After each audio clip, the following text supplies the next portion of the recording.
الذي لا يبلغ منحته القائلون ولا يحصينا ما أهلكوا ولا يؤدي حقه المجتهدون الذي لا يدركه بعد الهمم ولا يناله غوث الفتن الذي ليس لصفته حد محدود ولا نقد محدود ولا وقت محدود ولا أجل ممدود فطر الخلائق بقدرته ونشر الرياح برحمته وابتدى بالصخور ميدان أرضه هو الذي إله كل شيء وخالق كل شيء وصانع كل شيء وعالم كل شيء هو الحي الذي يحيي كل حي وحي الذي يميت كل حي وحي الذي قبل كل حي وحي الذي بعد كل حي وحي الذي ليس كمثله حي والصلاة والسلام على رسول الثقلين محبوب رب المشرقين والمغربين جد الحسن والحسين مولانا ومقتدانا أبي القاسم محمد اللهم صل على محمد قد قال الله تعالى في كتابه الكريم وهو أصدق الصادقين وقوله الحق بسم الله الرحمن الرحيم يا معشر الجن والإنس إن استطعتم أن تنفذوا من أقطار السماوات والأرض وانفذوا لا تنفذون إلا بسلطان صلوات اللهم صل على محمد عزیزان محترم اور برادران ایمانی دوستان عزیز اور بزرگان ملت، علم اور اہل علم قرآن اور روایات کی روشنی میں اس موضوع کے سلسلے سے ہماری گفتگو جاری و ساری ہے اور آج ہم اس کے 10ویں مرحلے میں داخل ہو رہے ہیں۔ اس کے بعد مجلس سوئم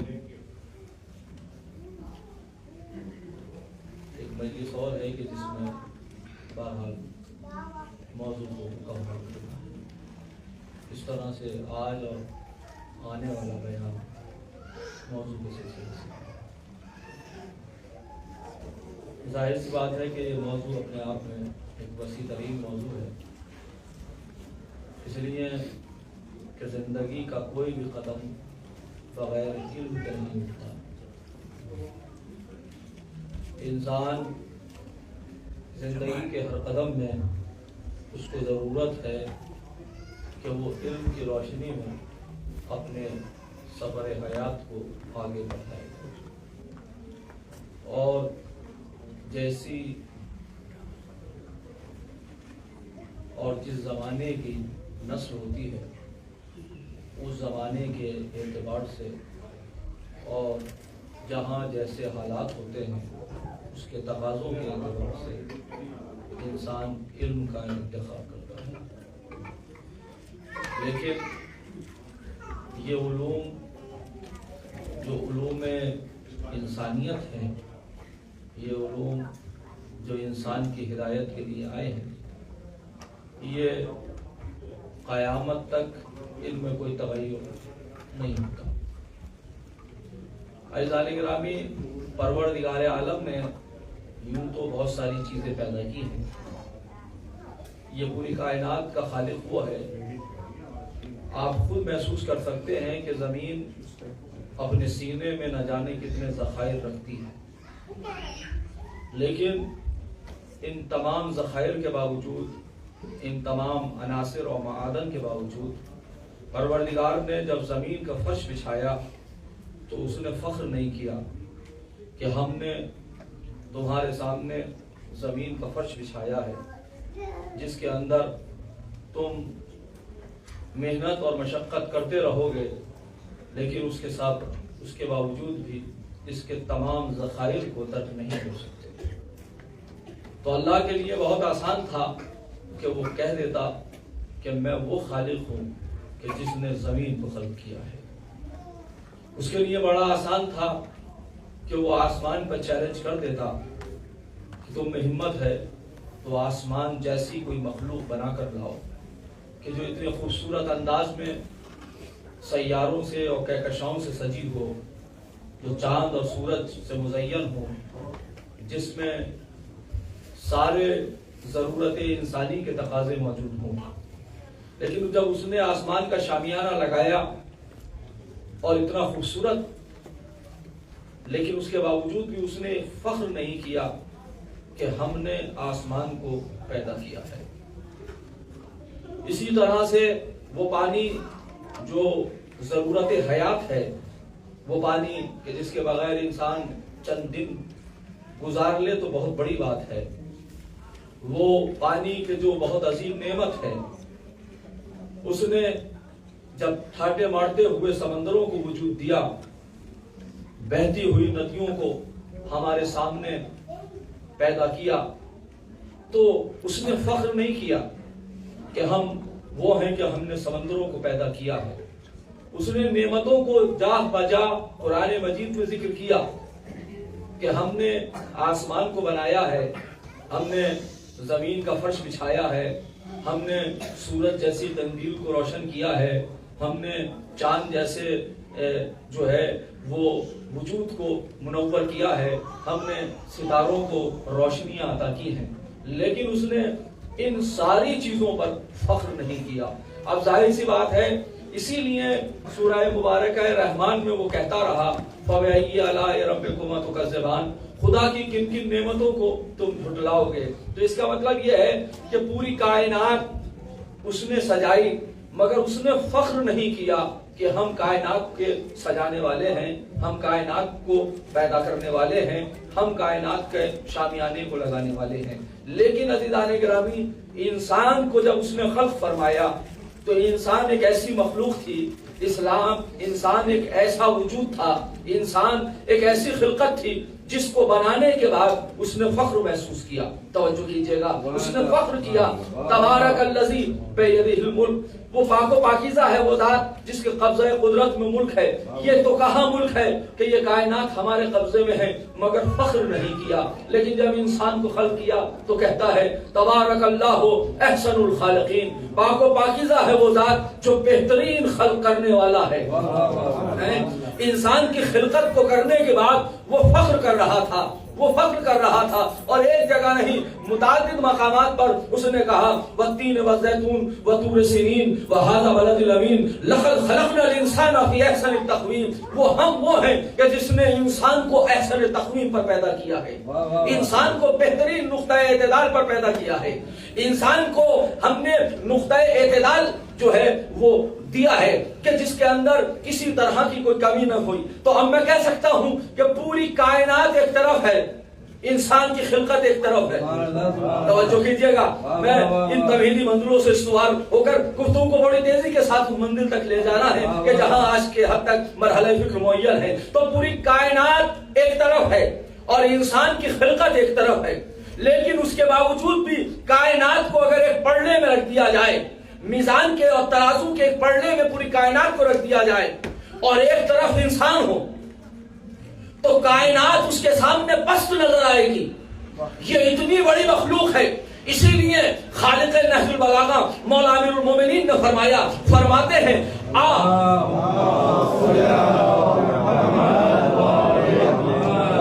صلوات پڑھ رہے ہیں تو پھر باواز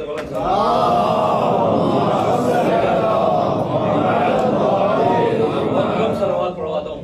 اتزعم انک جرم صغیر، اے انسان کیا تو یہ سوچتا ہے کہ تو ایک چھوٹی سی مخلوق ہے؟ توجہ کیجئے گا، اب ظاہر ہے ہم تو یہی سوچ رہے تھے نا کہ اتنی بڑی کہکشائیں جہاں ہزاروں گلیکسیز ہوں، ملینز گلیکسیز ہوں، ان میں سے ایک ہمارا سیارہ ہے، اس سیارے میں ہزاروں کروڑوں وسعتوں رکھنے والی چیزیں موجود ہیں، اس میں سے ہزاروں کروڑوں افراد موجود ہیں، ان میں سے ایک ہم ہیں۔ تو ہم تو اس کائنات کے اعتبار سے ایک ذرہ ہے نا، ذرے سے بھی کم ہیں اگر اس پورے عالم امکان کو دیکھا جائے۔ لیکن مولا امیر المومنین فرما رہے ہیں انکا تزعم جرم صغیر، اے انسان کیا تو یہ گمان کرتا ہے کہ تو ایک چھوٹی سی مخلوق ہے؟ وَلَقَدْ انْطَوَى فِيكَ عَالَمُ الْأَكْبَرُ، قسم خدا کی اللہ نے پوری کائنات کو تیرے وجود میں سمیٹ کر رکھ دیا ہے۔ توجہ کر رہے ہیں، پوری کائنات کو تیرے وجود میں سمیٹ کر رکھ دیا ہے۔ تو اب ظاہر سی بات ہے اس کائنات سب سے عظیم شہ کا نام ہے انسان. تو کائنات کو سمجھا نہیں جا سکتا جب تک کہ علم حاصل نہ ہو جائے. توجہ کیجیے گا، ہے نا بھائی. آسمانوں پہ آج سفر کر رہے ہیں انسان، تو کس کا نتیجہ ہے؟ علم کا نتیجہ ہے. آج انسان گوشے ہوا پر سوار ہے، کس کا نتیجہ ہے؟ علم کا نتیجہ ہے. تو پتہ یہ چلا کہ اگر ان کائنات کے چند ذروں کو سمجھنا چاہے انسان تو وہ بغیر علم کے نہیں سمجھ سکتا. تو جب اس کائنات کے ذروں کو بغیر علم کے نہیں سمجھ سکتا تو وہ انسان کے جس کے اندر پوری کائنات کو سمیٹ دیا گیا ہو، اس کو بغیر علم کے کیسے سمجھ سکتا ہے؟ ضرورت ہے کہ انسان جو ہے وہ علم حاصل کرے. دیکھیے یہی تو بات ہے.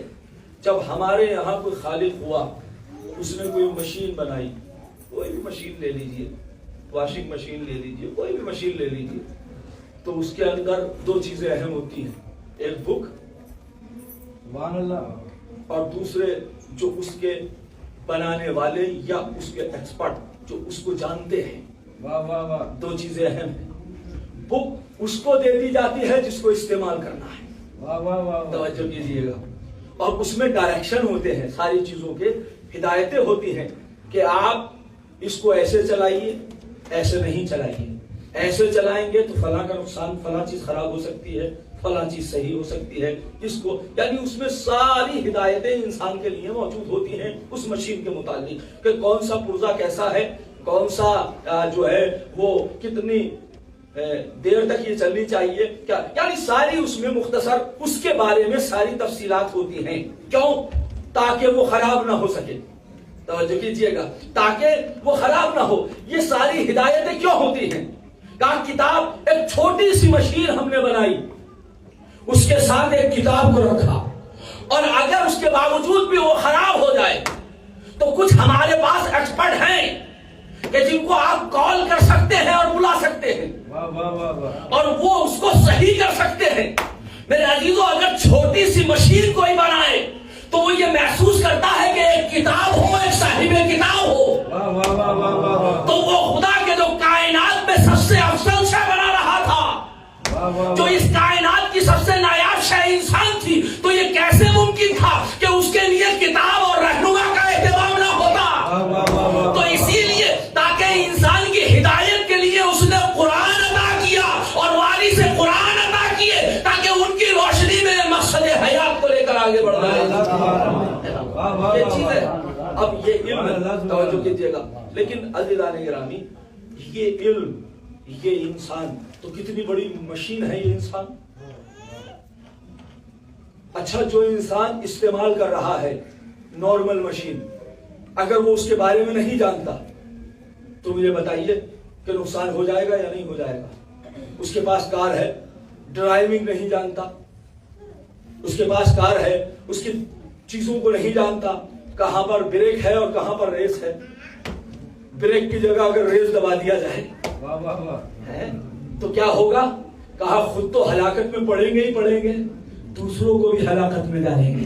خدا کی قسم اسی طرح سے انسان ہے جو علم اور اہل علم کو نہیں سمجھتے، جنہوں نے قرآن اور اہل قرآن کے مفاہیم اور علم کو نہیں سمجھا.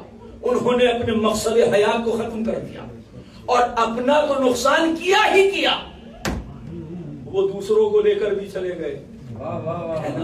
بھائی یہی تو ہوا. فرعون خود تو ڈوبا ہی ڈوبا، لیکن جو اس کے ساتھ تھے ان کو بھی لے کر ڈوبا. تو لہذا یہ ڈوبو دینا یا ڈوب جانا یہ دونوں خطرناک ہے. تو ضرورت ہے اس بات کی کہ ہم علم سمجھیں. اور اس کے لیے اب کبھی کبھی کہیے کہ صاحب آپ ٹائم نکالیے اس کے لیے. ہمارے پاس ٹائم نہیں ہے. آج کل کے نوجوان کے پاس وقت بہت کم ہے، ساری چیزوں کے لیے وقت ہے، مگر افسوس کہ اگر وہ غور کرے تو اپنے ہی لیے وقت نہیں ہے. توجہ کر رہے ہیں؟ سب چیزوں کے لیے وقت ہے، سارے کھیلوں کے لیے وقت ہے، ساری جابس کے لیے وقت ہے. میں یہ نہیں کہتا کہ انسان کی زندگی کامیاب نہ ہو، نہیں. ربنا آتینا فی الدنیا حسنہ، پہلے تو زندگی میں دنیا آئے تو اسے کامیاب بنائیے، لیکن وفی الآخرت حسنہ کو نہ بھولیے. توجہ کیجیے گا، بیلنس بہت ضروری ہے. اس لیے کہ اگر بیلنس نہ ہوگا تو انسان جہالت میں جائے گا. ہم نے ہمیشہ اسی آیت کو مسلسل ہم حدیث کو پڑھ رہے ہیں, لا ترى الجاہل الا مفرطا و مفرطا. آپ جاہل کو نہیں پائیں گے, یا تو پیچھے رہ جائے گا یا آگے چلا جائے گا. تو یہ کیوں؟ اس لیے کہ جب علم نہ ہوگا اور بغیر علم کے عمل کرے گا تو یا تو آگے جائے گا یا پیچھے جائے گا. بغیر سیکھے اگر ڈرائیونگ کرے گا تو یا تو خود جو ہے نقصان میں جائے گا یا کسی کو نقصان پہنچائے گا. توجہ فرما رہے ہیں.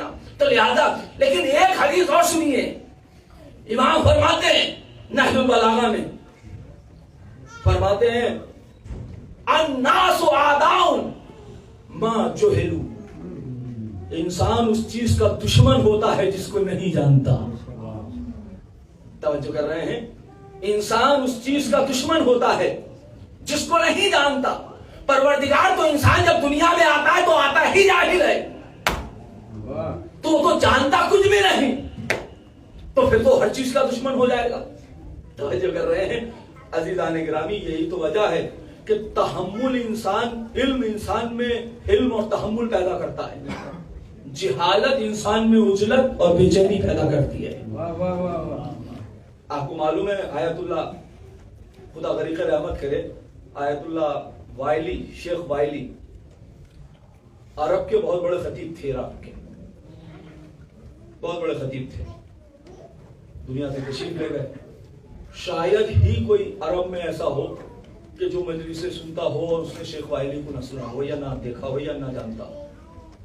وہ فرماتے ہیں اس حدیثی کے ذیل میں کہ جب نجف میں قدیم زمانے میں نئی الیکٹریسٹی آئی, کہربا لائٹ آئی, تو کچھ افراد وہ تھے, اب جب لائٹ آئے گی تو اس میں کچھ کھدے گا, کچھ ٹوٹے گا, حرم کی چیزیں وہ ہوں گی, تو لوگوں میں واویلا مچ گیا, یہ کیا ہے, اس سے حرم خراب ہو رہا ہے, راستے خراب ہو رہے ہیں, کیفیتیں خراب ہو رہی ہیں, اس سے تو بڑا نقصانات ہو رہے ہیں. لیکن وہی افراد جو اعتراض کر رہے تھے وہ کہتے ہیں کچھ دنوں کے بعد اب انہی کے طرف سے بیانات آتے ہیں کہ یہاں پر بھی ضرورت ہے, یہاں پر بھی ضرورت ہے, یہاں پر بھی ضرورت ہے. کیوں؟ اس لیے کہ جب تک اس سے جاہل تھے, اس وقت اس کو قابل تنفر پا رہے تھے, اس سے نفرت کر رہے تھے, لیکن جیسے ہی اس کے قریب ہوئے اور جیسے ہی اس کی افادیت اور فائدے کو دیکھا تو خود بخود وہ شے محبت میں بدل گئی, ہے نا. تو لہذا جہالت. اب عزیزان گرامی, اب ظاہر ہے آج شب عاشور بھی ہے, میں مسائل میں کوئی کمی بھی نہیں کرنا چاہوں گا, اور ظاہر ہے کہ مجھے آج ایک واقعہ آپ کی خدمت میں پیش کرنا, واقعہ آپ کا سنا ہوا ہے, اور ظاہر سی بات ہے میرا موضوع علم اور اہل علم ہے قرآن اور روایات کی روشنی میں, اور قرآن میں علم اور اہل علم کے اعتبار سے اس سے بہتر کوئی واقعہ ہے نہیں. اور اس واقعے کو آپ نے متعدد بار سنا ہے, لیکن میں چاہتا یہ ہوں کہ ان میں سے کچھ ایسی چیزیں ہیں کہ جس پر مجھے جو ہے آپ پر گفتگو کو کرنا ہے. سورہ, اب آپ ذرا دیکھیے گا کہ انسان جس کا دشمن ہوتا ہے, یہ دونوں چیزوں کو ذہن میں رہے کہ کتاب کے بغیر انسان آگے نہیں بڑھ سکتا, اور ایکسپرٹس کے بغیر انسان جو ہے وہ عملی اس کو تصویر نہیں بنا سکتا. یہ میرا ایک بات تھی جو میں کہہ چکا. دوسری چیز, انسان جس کو نہیں جانتا اس کا دشمن ہوتا ہے. توجہ کیجئے گا. اب چلیے سورہ مبارکہ کہف کی طرف چلتے ہیں. سورہ مبارکہ کہف میں 3 واقعات ہیں. پہلا واقعہ اصحاب کہف کے سلسلے سے, دوسرا واقعہ جناب موسیٰ اور جناب خضر کے سلسلے سے, اور تیسرا واقعہ جو ہے وہ جناب ذوالقرنین کے سلسلے سے. مجھے جو ہے وہ جناب خضر اور جناب موسیٰ کے سلسلے سے جو ہے وہ گفتگو کرنی ہے, کیونکہ علم اور اہل علم کا اس سے بہتر قرآن میں کوئی واقعہ ہے نہیں. توجہ کیجئے گا. اور پھر وہاں سے جو چیزیں ہیں جو قرآن سے ہمیں چیزوں کو اخذ کرنا ہے اس پر آپ خصوصی توجہ کیجئے گا. عزیزان گرامی, تاریخ بتاتی ہے, ابھی قرآن کی آیتیں نہیں گفتگو کر رہی ہیں, تاریخ کہہ رہی ہے کہ جناب موسیٰ نے کے پاس ایک بنی اسرائیل کا شخص آیا, اور آنے کے بعد کہنے لگا ہے موسیٰ ہمیں یہ بتائیے کہ اس زمین پر کوئی آپ سے بڑا عالم ہے. یہ نہیں کہا کہ آپ عالم ہیں سوال کر رہے ہیں کہ آپ سے کوئی بڑا عالم ہے؟ تو جناب موسیٰ نے کہا کہ میرے علم میں چاہے اولو العزم نبی ہیں، صاحب شریعت نبی ہیں، اولو العزم نبی ہیں، صاحب کتاب ہیں، صاحب شریعت ہیں، اور رسول بھی ہیں، نبی بھی ہیں، اور رسولوں میں بھی 5 اولو العزم میں آپ کی شرکت ہے. کوئی معمولی تو ہے نہیں جناب موسیٰ علیہ السلام، کوئی معمولی شخصیت تو ہے نہیں. تو ان کے لیے یہ کہنا کہ میں نہیں پاتا اپنے سے بڑا عالم تو کوئی بعید از قیاس نہیں ہے. لیکن جیسے ہی یہ کہا کہ میں اپنے سے بڑا کوئی عالم نہیں پاتا، فوراً وہی آئی، موسیٰ جاؤ ہمارے عبد صالح کے پاس. اب دیکھیے یہاں سے قرآن شروع ہو رہا ہے. رسول سے خطاب ہے، میرے حبیب یاد کرو اس وقت کو کہ جب موسیٰ اور موسیٰ کا دوست جوان کون یوشع بن نون،